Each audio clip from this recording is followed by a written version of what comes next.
What is happening, pretty people? A little chit chat with T Row. Standard opening. You guys have known it. You guys come to love it. Maybe, maybe not. T Row F bombs from average to asset. The 10 steps to move from average to asset. Right there on the screen. It is Wednesday. That is the QR code to pick up your copy of T Row Fitness F bomb. T Row's F bombs.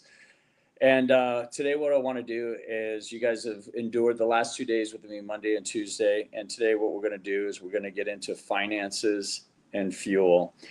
And this is going to be I'm going to open the kimono here and I'm going to get into finances. Wow. If you've read the book, or if you know a little bit about the book, when it comes to finances, it is the base of who you are, and it is the growth of who you're working towards and who you're becoming. Before I want to really get into the finances and open the kimono about F-bombs and the finances, is I spent a good 20 years when I lived in Los Angeles, putting away as much money as I could, because I knew eventually one day I wanted to open up my own gym. And I was able to accomplish that down in Texas. And through trials and tribulations, some of the decisions, look, at the end of the day, what I really want to focus on is where you are in your life right now today is a direct reflection of the choices that you made. You cannot blame the economy. You can't blame who's in the White House. You can't blame your parents. If your life is a dumpster fire, it's a direct result of the decisions you made. If your life is just nothing but unicorns and mermaids, awesome, good for you, because that is a direct reflection of the choices you made, good or for bad. When I was in Los Angeles, and I kind of got into that in my first book, Swim, Bike, Run, Date, I had an incredibly successful training business. It started off first with No Gym Fitness, where I had a very popular outdoor circuit training business, and we just rocked it. And I was just stockpiling money away because I knew one day I wanted to have my gym. And then from there, I took my practice into the gym down in Santa Monica on the 3rd Street Promenade at Burn Fitness. And then I had to switch my name to T Row Fitness, or switch the business to T Row Fitness. And again, it just, when I took over the Group X at Burn, and we just absolutely rocked it. Again, I had an incredible practice, and I was able to put more and more money away. Cars didn't matter to me. Real estate didn't matter to me. And that was a huge problem. Traveling mattered to me. Stories mattered to me, but I was always putting money away. And then when I had the opportunity to open up my gym, it was right when COVID was kicking off, and I moved down to Texas, which was a red state, and they were much more business friendly than what was going on in Los Angeles. And, I made a lot of really poor decisions as far as partners, bringing in the right partners, signing agreements, signing contracts. For me, everything was a handshake and a wink and a thumbs up, and we're going to just do this. And I got rocked made some really poor decisions on who I partnered with. And again, I cannot blame those people. It's a direct reflection of the decisions that I made and my lack of business acumen. And consequently, because of COVID, because of making some poor business decisions, I ran out of time and I ran out of money and anybody who's ever tried to open a business, if you're sitting here nodding your head, it's really easy to just get a paycheck, work for somebody. You could be an entrepreneur or you can be an intrapreneur, and you can be successful in both areas, and you can also trip and fall miserably in both disciplines. And I fell hard in my entrepreneurial endeavors, and it cost me everything. I thought I could get out from the business and just selling it and walking away from it. But with that came personal guarantees, came agreements with fitness equipment. And I had to sign a personal guarantee. And if you've ever signed a personal guarantee, it's just that. It's a personal guarantee. So when the dust finally settled, I had to file bankruptcy. And at the age of 52 or 53, I lost everything. Everything I had worked 50 years to build and accomplish came crashing down. And now I'm just restarting. And finances are really important. You've got to get that squared away. And it's really sad that, that I'm learning this in my 50s when I should have learned this early on in life. And some of you have, some of you haven't. And it's really what I struggle with is how many Americans, and we've heard this before, how many Americans live paycheck to paycheck, or how many Americans are 2 or 3 months away from complete financial disaster.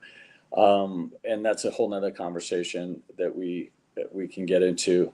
But team, your finances are important, and that's something that I stress heavily now with Blueprint to Blue Chip when we're working with athletes on their NIL agreements, which is name, image, and likeness, as well as how the transfer portal can be a blessing and a curse. So that's about all I'm going to get into finances. You got the crutch of it. Next question, or next F-bomb is fuel. This is a tricky one because when I was coming up with the F-bomb, I knew that for me, fuel was, as an athlete and as somebody who abused my body that I talked about yesterday or the other day with drugs and alcohol, I knew I had to fuel my body, and what I consumed as far as food was important. But it wasn't just what I fueled my body to compete in these races. It was also, what did I put in my head? And I'm going to get into that in a minute. Because when I started doing endurance races, there was all these diet nutrition fads. There was the Atkins, there was the Zone, there was paleo, there was keto, you name it. As an endurance athlete, I knew I could never subscribe to that. So I actually went back to Santa Monica College and got an associate's degree in endurance nutrition, because I knew that I was firing at these, I was doing these races, marathons, half marathons, half Ironmans, full Ironmans, blah, blah, blah. And I knew that I was going to have to fuel my body, and I was going to have to be smart about it. I was going to have to fuel as an athlete would. And then when I accomplished that, and I was able to really dial in my food and my diet nutrition, I started thinking about, what am I putting in my head? You know, social media is a blessing and a curse. And, you know, for my businesses, I've always needed it. While I don't have a lot of followers, I don't really subscribe to that side of it, and I should be better about that. But I was also thinking about, what am I putting in my head? Am I sitting at home and doom scrolling? Or am I doom scrolling and watching Netflix? Or am I reading personal development books and listening to podcasts that could better me? And that's one of the things I had to really dig deep on. And even now, you know, based on current events, we're starting to see that we all know that mainstream media is just a complete joke. And, you know, it's not a good place to go get your news source anymore. It's too bad, because what I said in one of my previous webinars here was that we're in a trust recession, and pretty much everything we've been told is a lie. So now what we're starting to see with some of the podcasts that I've listened to, these are paid influencers that are there to push the agenda and push propaganda. So I think it's super important to, when it comes down to fuel, what are you going to put in your body as far as food and nutrition, and what are you going to put in your mind as far as personal development books and podcasts, and really reading and understand what is going on with the truth. So that is basically where we are today on Wednesday. We just talked about finances and fuel, and I would love for you to get into it. The QR code is right there. Pick up yourself a copy of the book, T-Row F-Bombs. And again, I can't stress enough, I don't make a dime off these books. You know, full disclosure, I think I'm selling it for $11.11. I think 60% goes to Amazon. And the other money that I make off that, all of it goes to the foundation I set up in my sister's name, which is silencethenoise.org. And all that money, in turn, 100% goes to NAMI, which is the National Alliance of Mental Illness.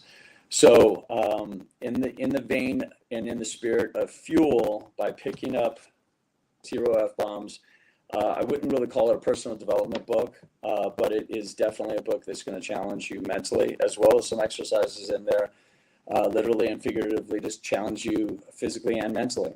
So pick up your copy of T-Row F-Bombs. Keep the comments coming in. Keep the support coming in. I love hearing what you guys have to say, good or for bad. I could take it.